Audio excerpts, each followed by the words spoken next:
ਸਤਿ ਸ਼੍ਰੀ ਅਕਾਲ ਦੋਸਤੋ, YouTube ਦੇ ਚੈਨਲ ਸੈਨਿਕ ਕੈਫੇ ਪੜਵਾ ਵਿੱਚ ਤੁਹਾਡਾ ਸਵਾਗਤ ਹੈ। ਅੱਜ ਦੀ ਇਸ ਵੀਡੀਓ ਵਿੱਚ ਤੁਹਾਡੇ ਨਾਲ ਗੱਲ ਕਰਾਂਗਾ BBMB ਵਿੱਚ ਨਿਕਲੀਆਂ ਰਿਕਰੂਟਮੈਂਟਸ ਦੇ ਬਾਰੇ ਵਿੱਚ। ਜਾਣਕਾਰੀ ਤੋਂ ਪਹਿਲਾਂ ਜੋ ਚੈਨਲ ਤੇ ਨਵੇਂ ਹਨ ਸੈਨਿਕ ਕੈਫੇ ਪੜਵਾ ਤੇ ਚੈਨਲ ਨੂੰ ਸਬਸਕ੍ਰਾਈਬ ਕਰ ਲਓ, ਨੋਟੀਫਿਕੇਸ਼ਨ ਬਟਨ ਨੂੰ ਔਨ ਕਰ ਲਓ ਤਾਂ ਕਿ ਤੁਹਾਨੂੰ ਅਗਲੀਆਂ ਆਉਣ ਵਾਲੀਆਂ ਵੀਡੀਓਜ਼ ਦੇ ਬਾਰੇ ਵਿੱਚ ਜਾਣਕਾਰੀ ਸਭ ਤੋਂ ਪਹਿਲਾਂ ਮਿਲ ਸਕੇ। ਗੱਲ ਕਰਦੇ ਹਾਂ BBMB ਦੇ ਵਿੱਚ ਟੀਚਿੰਗ ਦੇ ਵਿੱਚ ਜੋਬ ਨਿਕਲੀਆਂ ਹਨ ਤੇ ਇਸ ਤੋਂ ਬਿਨਾਂ ਚੌਂਕੀਦਾਰ, ਅਕਾਊਂਟੈਂਟ ਦੀਆਂ ਪੋਸਟਾਂ ਨਿਕਲੀਆਂ, ਲੈਬ ਅਟੈਂਡੈਂਟ ਦੀਆਂ, ਤੇ ਜਿਸ ਬਾਰੇ ਵਿੱਚ ਅਸੀਂ 1 ਬਾਏ 1 ਗੱਲ ਕਰਦੇ ਹਾਂ। ਸਭ ਤੋਂ ਪਹਿਲਾਂ ਰਿਕਰੂਟਮੈਂਟਸ ਦੇ ਵਿੱਚ ਪੋਸਟ ਗ੍ਰੈਜੂਏਟ ਟੀਚਰ ਹੈ, ਉਹਨਾਂ ਦੀ ਰਿਕਰੂਟਮੈਂਟ ਕੀਤੀ ਹੈ, ਜਿਸ ਦੇ ਵਿੱਚ ਪੇ ਸਕੇਲ ਹੈ ਉਹਨਾਂ ਦਾ 9300 ਤੋਂ 34800 ਤੱਕ ਹੋਏਗਾ ਤੇ ਗ੍ਰੇਡ ਪੇ 4800 ਰੁਪਏ ਹੋਏਗਾ। ਇਸ ਤੋਂ ਬਿਨਾਂ ਜੋ ਫਸਟ ਆਫ ਆਲ ਜੋ ਵੈਕੈਂਸੀ ਹੋਵੇਗੀ ਉਹ ਪ੍ਰੋਬੇਸ਼ਨਲ ਹੋਵੇਗੀ, ਉਸ ਤੋਂ ਬਾਅਦ ਤੁਹਾਡੀ ਇਹ ਵੈਕੈਂਸੀ ਹੈ ਰੈਗੂਲਰ ਹੋ ਸਕਦੀ ਹੈ।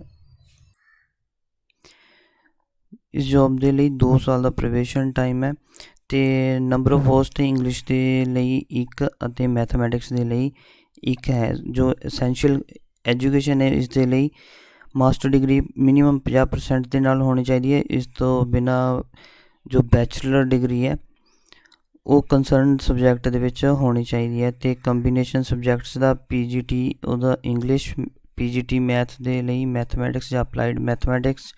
ਇਸ ਤੋਂ ਬਿਨਾਂ B.Ed ਜ਼ਰੂਰੀ ਹੈ ਤੇ ਪ੍ਰੋਫੈਂਸੀ ਇਨ ਇੰਗਲਿਸ਼ ਮੀਡੀਅਮ ਉਹ ਮੈਂਡੇਟਰੀ ਹੈ।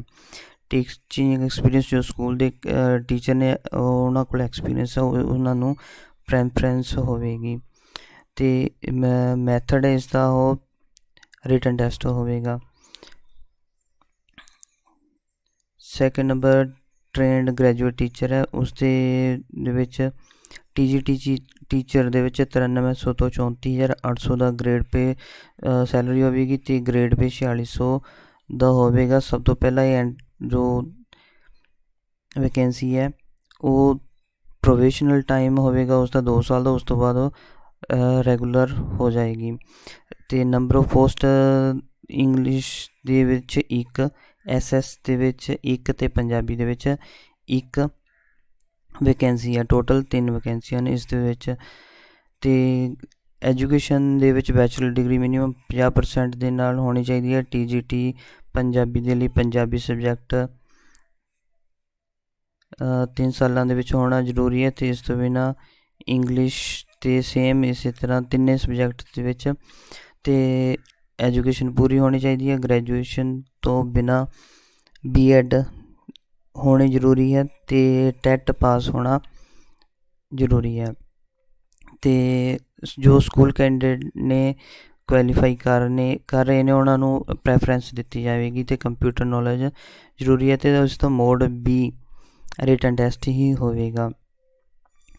ਉਸ ਤੋਂ ਬਿਨਾਂ ਟ੍ਰੇਨਡ ਗ੍ਰੈਜੂਏਟ ਟੀਚਰ ਹਿੰਦੀ ਦੇ ਲਈ ਹੈ, ਇਸ ਦੇ ਲਈ ਕੰਸੋਲੀਡੇਟਡ ਸੈਲਰੀ ਹੋਏਗੀ ਤੇ ਇਹ ਪੋਸਟ ਹੈ ਟੈਂਪਰਰੀ ਹੋਵੇਗੀ। ਸਿਰਫ ਅਕੈਡਮਿਕ ਈਅਰ ਦੇ ਲਈ ਇਹ ਵੈਕੈਂਸੀ ਫਿਲ ਹੋਏਗੀ ਤੇ ਉਸ ਦੇ ਵਿੱਚ ਸਿਰਫ 1 ਹੀ ਵੈਕੈਂਸੀ ਹੋਵੇਗੀ। ਐਜੂਕੇਸ਼ਨ ਸੇਮ ਹੈ, ਜਿਸ ਤਰ੍ਹਾਂ ਕਿ ਇਸ ਦੇ ਵਿੱਚ CTET ਹੋਣਾ ਕੰਪਲਸਰੀ ਹੈ ਤੇ ਸਕੂਲ ਟੀਚਰ ਜੋ ਅਪਲਾਈ ਕਰ ਰਹੇ ਨੇ ਉਹਨਾਂ ਦੇ ਵਿੱਚ ਐਕਸਪੀਰੀਅੰਸ ਅਗਰ ਉਹਨਾਂ ਕੋਲ ਹੈ ਤਾਂ ਉਹਨਾਂ ਨੂੰ ਪ੍ਰੈਫਰੈਂਸ ਦਿੱਤੀ ਜਾਵੇਗੀ। ਕੰਪਿਊਟਰ ਨੌਲੇਜ ਮਸਟ ਹੋਵੇਗਾ ਤੇ ਇਸ ਤੋਂ ਬਿਨਾਂ ਰਿਟਨ ਟੈਸਟ ਹੋਵੇਗਾ। ਤੇ ਨੈਕਸਟ ਗੱਲ ਕਰਦੇ ਹਾਂ ਸਪੈਸ਼ਲ ਐਜੂਕੇਟਰ। ਇਸ ਸਪੈਸ਼ਲ ਐਜੂਕੇਟਰ ਇਹ ਵੀ ਪੋਸਟ 1 ਹੈ ਤੇ ਇਸ ਵਿੱਚ 2 ਸਾਲ ਦਾ ਪ੍ਰੋਬੇਸ਼ਨ ਟਾਈਮ ਹੈ ਤੇ ਉਸ ਤੋਂ ਬਾਅਦ ਇਹ ਵੈਕੈਂਸੀ ਹੈ ਰੈਗੂਲਰ ਕੀਤੀ ਜਾ ਸਕਦੀ ਹੈ, ਜਿਸ ਵਿੱਚ ਤੁਹਾਡਾ 9300 ਤੋਂ 34800 ਦਾ ਗ੍ਰੇਡ ਪੇ ਸੈਲਰੀ ਹੋਏਗੀ ਤੇ ਗ੍ਰੇਡ ਪੇ 4600 ਦਾ ਹੋਵੇਗਾ। ਸਟਾਰਟਿੰਗ ਦੇ ਵਿੱਚ ਤੁਹਾਡਾ ਐਜੂਕੇਸ਼ਨ ਸੇਮ ਹੋਵੇਗੀ, ਬੈਚਲਰ ਡਿਗਰੀ ਹੋਣੀ ਚਾਹੀਦੀ ਹੈ ਤੇ B.Ed ਹੋਣੀ ਚਾਹੀਦੀ ਹੈ। ਇਸ ਤੋਂ ਬਿਨਾਂ ਟੈਟ ਤੇ CTET ਕੰਪਲਸਰੀ ਹੋਣਾ ਚਾਹੀਦਾ ਹੈ ਤੇ ਮੋਡ ਹੈ ਜੋ ਇਸ ਦਾ ਵੈਕੈਂਸੀ ਦਾ ਉਹ ਵੀ ਰਿਟਨ ਟੈਸਟ ਹੀ ਹੋਵੇਗਾ।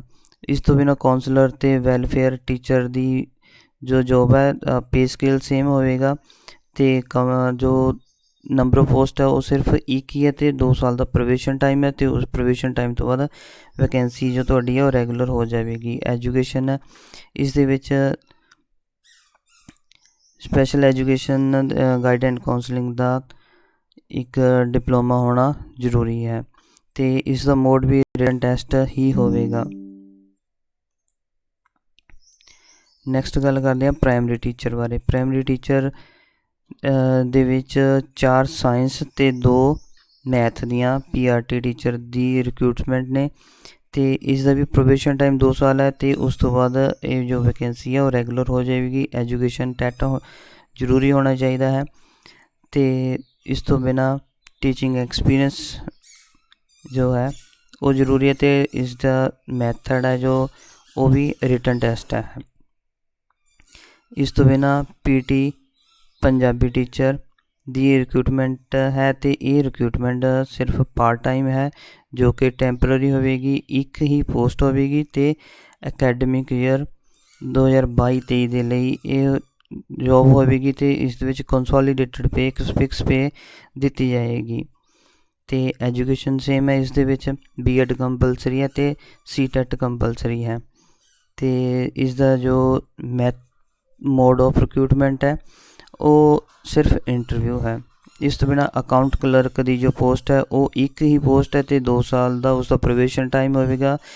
ਉਸ ਦੇ ਵਿੱਚ 5200 ਤੋਂ 20200 ਦਾ ਗ੍ਰੇਡ ਪੇ ਹੋਵੇਗਾ ਤਾਂ 1900 ਦਾ ਜੋ ਹੈ ਇਨਕਰੀਮੈਂਟ ਹੋਵੇਗਾ ਪਰ ਈਅਰ। ਇਸ ਦੇ ਵਿੱਚ B.Com ਜ਼ਰੂਰੀ ਹੋਵੇਗੀ ਅਤੇ ਇਸ ਤੋਂ ਬਿਨਾਂ ਅਕਾਊਂਟਿੰਗ ਦਾ ਜਾਂ ਲੈਜਰ ਦਾ ਇਹ ਉਸ ਨੂੰ ਨੌਲੇਜ ਹੋਣਾ ਜ਼ਰੂਰੀ ਹੈ ਅਤੇ ਇਸ ਤੋਂ ਬਿਨਾਂ MS Excel ਜਾਂ ਟੈਲੀ ਦਾ ਨੌਲੇਜ ਹੋਣਾ ਜ਼ਰੂਰੀ ਹੈ ਅਤੇ ਇਸ ਦਾ ਜੋ ਮੋਡ ਆਫ ਸਿਲੈਕਸ਼ਨ ਹੈ ਉਹ ਵੀ ਰਿਟਨ ਟੈਸਟ ਹੋਵੇਗੀ। ਉਸ ਤੋਂ ਬਾਅਦ ਇੰਟਰਵਿਊ ਹੋਵੇਗੀ। ਨੈਕਸਟ LDC ਦੀ ਗੱਲ ਕਰਦੇ ਹਾਂ। LDC ਦੀ ਜੋ ਰਿਕਰੂਟਮੈਂਟ ਹੈ ਉਹ ਸਿਰਫ ਇੱਕ ਹੀ ਰਿਕਰੂਟਮੈਂਟ ਅਤੇ ਇਸ ਦੇ ਵਿੱਚ ਕੰਸੋਲੀਡੇਟਡ ਪੇ ਹੋਵੇਗਾ ਅਤੇ ਇਹ ਸਿਰਫ ਵੈਕੈਂਸੀ ਹੈ ਸੈਸ਼ਨ 2022-23 ਦੇ ਲਈ ਹੀ ਹੋਵੇਗੀ। ਇਸ ਵਿੱਚ ਗ੍ਰੈਜੂਏਟ ਜੋ ਕੈਂਡੀਡੇਟ ਹੋਣਾ ਜ਼ਰੂਰੀ ਹੈ ਅਤੇ ਇਸ ਤੋਂ ਬਿਨਾਂ ਟਾਈਪਿੰਗ ਸਪੀਡ ਇੰਗਲਿਸ਼ ਦੇ ਵਿੱਚ 40 ਵਰਡ ਪਰ ਮਿੰਟ ਅਤੇ ਹਿੰਦੀ ਦੇ ਵਿੱਚ 30 ਵਰਡ ਪਰ ਮਿੰਟ ਦੀ ਹੋਣੀ ਚਾਹੀਦੀ ਹੈ। ਹਿੰਦੀ ਦਾ ਨੌਲੇਜ ਹੋਣਾ ਬਹੁਤ ਜ਼ਰੂਰੀ ਹੈ। ਇਸ ਤੋਂ ਬਿਨਾਂ ਕੰਪਿਊਟਰ ਨੌਲੇਜ ਹੋਣਾ ਮਸਟ ਹੈ ਅਤੇ ਇਸ ਦੇ ਵਿੱਚ ਰਿਟਨ ਟੈਸਟ ਹੋਵੇਗਾ ਅਤੇ ਉਸ ਤੋਂ ਬਿਨਾਂ ਰਿਟਨ ਟੈਸਟ ਪਾਸ ਕਰਨ ਵਾਲੇ ਕੈਂਡੀਡੇਟ ਦੀ ਇੰਟਰਵਿਊ ਹੋਵੇਗੀ। ਨੈਕਸਟ ਗੱਲ ਕਰਦੇ ਹਾਂ ਆਫਿਸ ਅਸਿਸਟੈਂਟ ਦੀ। ਆਫਿਸ ਅਸਿਸਟੈਂਟ ਦੇ ਵਿੱਚ ਇੱਕ ਹੀ ਵੈਕੈਂਸੀ ਹੈ ਜੋ ਕਿ ਐਡ ਹੋਕ ਬੇਸ ਹੋਵੇਗੀ ਅਤੇ ਉਸ ਨੂੰ ਕੰਸੋਲੀਡੇਟਡ ਪੇ ਸਕੇਲ ਇੱਕ fix pay scale annual year 2022-23 ਦੇ ਸੈਸ਼ਨ ਦੇ ਲਈ ਹੀ ਦਿੱਤਾ ਜਾਵੇਗਾ। ਇਸ ਦੇ ਵਿੱਚ ਕੈਂਡੀਡੇਟ ਦੇ ਕੋਲ ਗ੍ਰੈਜੂਏਸ਼ਨ ਹੋਣੀ ਜ਼ਰੂਰੀ ਹੈ ਅਤੇ ਇਸ ਤੋਂ ਬਿਨਾਂ ਟਾਈਪਿੰਗ ਸਪੀਡ ਇੰਗਲਿਸ਼ ਦੇ ਵਿੱਚ 40 ਵਰਡ ਪਰ ਮਿੰਟ ਅਤੇ ਹਿੰਦੀ ਦੇ ਵਿੱਚ 30 ਵਰਡ ਪਰ ਮਿੰਟ ਦੀ ਹੋਣੀ ਜ਼ਰੂਰੀ ਹੈ। ਕੰਪਿਊਟਰ ਨੌਲੇਜ ਜ਼ਰੂਰੀ ਹੈ। ਲਾਸਟ ਲੈਬੋਰਟਰੀ ਅਟੈਂਡੈਂਟ ਇੱਕ ਹੀ ਪੋਸਟ ਹੈ ਜੋ ਕਿ 2 ਸਾਲ ਦਾ ਪ੍ਰੋਬੇਸ਼ਨ ਟਾਈਮ ਹੈ ਅਤੇ ਉਸ ਤੋਂ ਬਾਅਦ ਵੈਕੈਂਸੀ ਹੈ ਇਹ ਰੈਗੂਲਰ ਹੋ ਜਾਵੇਗੀ ਅਤੇ ਇਸ ਦੇ ਵਿੱਚ ਮੋਡ ਆਫ ਸਿਲੈਕਸ਼ਨ ਹੋਏਗਾ ਉਹ ਸਭ ਤੋਂ ਪਹਿਲਾਂ ਰਿਟਨ ਟੈਸਟ ਹੋਵੇਗਾ। ਉਸ ਤੋਂ ਬਾਅਦ ਕੈਂਡੀਡੇਟ ਦੀ ਇੰਟਰਵਿਊ ਹੋਵੇਗੀ ਅਤੇ ਇਸ ਤੋਂ ਬਿਨਾਂ ਲਾਸਟ ਜੋ ਰਿਕਰੂਟਮੈਂਟ ਹੈ ਉਹ ਚੌਂਕੀਦਾਰ ਦੀ ਹੈ ਜੋ ਕਿ ਪ੍ਰੋਬੇਸ਼ਨ ਟਾਈਮ ਪੀਰੀਅਡ 2 ਸਾਲ ਦਾ ਹੋਵੇਗਾ ਉਸ ਵਿੱਚ ਅਤੇ ਨੰਬਰ ਆਫ ਵੈਕੈਂਸੀ ਸਿਰਫ ਇੱਕ ਹੀ ਹੈ। ਇਸ ਦੇ ਵਿੱਚ 4440 ਤੋਂ 7440 ਜੋ ਸੈਲਰੀ ਹੋਵੇਗੀ ਉਸ ਦਾ ਗ੍ਰੇਡ ਪੇ 1400 ਹੋਵੇਗਾ। ਮਿਨੀਮਮ ਐਜੂਕੇਸ਼ਨ ਇਸ ਦੇ ਲਈ ਮੈਟ੍ਰਿਕ ਹੋਵੇਗੀ ਅਤੇ ਇਸ ਤੋਂ ਬਿਨਾਂ ਕੈਂਡੀਡੇਟ ਦੀ ਇੰਟਰਵਿਊ ਉਹ ਹੋਵੇਗੀ। ਅਤੇ ਅੱਜ ਦੀ ਇਸ ਵੀਡੀਓ ਵਿੱਚ ਇੰਨਾ ਹੀ। ਜੋ ਕੈਂਡੀਡੇਟ ਨਵੇਂ ਹਨ ਉਹ ਚੈਨਲ ਨੂੰ ਸਬਸਕ੍ਰਾਈਬ ਜ਼ਰੂਰ ਕਰ ਲੈਣ, ਵੀਡੀਓ ਨੂੰ ਸ਼ੇਅਰ ਕਰ ਦੇਣ ਤਾਂ ਕਿ ਜੋ ਟਾਈਮ ਪੀਰੀਅਡ ਹੈ ਇਸਦਾ ਬਹੁਤ ਥੋੜ੍ਹਾ ਹੈ ਕਿਉਂਕਿ ਜੋ 23 ਤਾਰੀਖ ਹੈ 23 ਅਪ੍ਰੈਲ ਨੂੰ ਇਸਦਾ ਰਿਟਨ ਟੈਸਟ ਹੋਵੇਗਾ ਉਹ ਸਕੂਲ ਦੇ ਵਿੱਚ ਹੀ ਹੋਵੇਗਾ। ਇਸ ਲਈ ਆਪਣੀ ਪ੍ਰੈਪਰੇਸ਼ਨ ਸਟਾਰਟ ਕਰ ਦਿਓ ਅਤੇ ਇਹ ਆਫਲਾਈਨ ਵੈਕੈਂਸੀ ਹੈ ਅਤੇ ਇਸ ਦੀ ਜੋ ਫੋਰਮ ਹੈ ਉਹ ਸਕੂਲ ਵਿੱਚ ਹੀ ਸਬਮਿਟ ਕਰਨ ਪੈਣਗੇ ਅਤੇ ਕੋਈ ਔਨਲਾਈਨ ਮੋਡ ਇਸ ਦਾ ਨਹੀਂ ਹੈ। ਅਤੇ ਅੱਜ ਦੀ ਇਸ ਵੀਡੀਓ ਵਿੱਚ ਇੰਨਾ ਹੀ। ਸਤਿ ਸ਼੍ਰੀ ਅਕਾਲ ਦੋਸਤੋ।